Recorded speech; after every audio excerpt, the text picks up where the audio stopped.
برو بریم سراغ اسکوید گیم.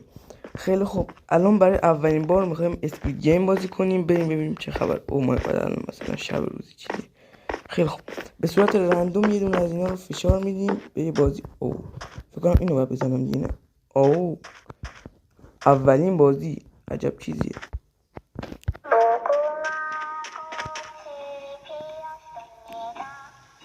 او مای گاد. خیلی خوب، من کاری نمیکنم.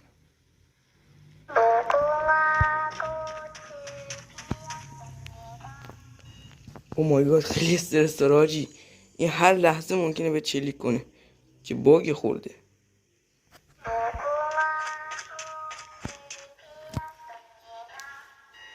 هر لحظه ممکنه شلیک بشه و به شکل وحشتناکی به قتل میرسیم. خیلی خوب، ساب و لایک فراموش نشه حاجی. نزن حاجی.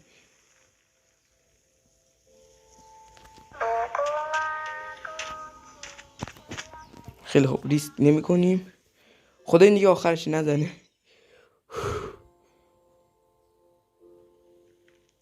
واسه امتحان ریاضی انقدر استرس نداشتم.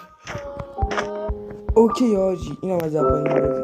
و اگه میخواین باز از این اسکوید گیم رو بذارم، حتما چنل رو ساب و لایک کنید.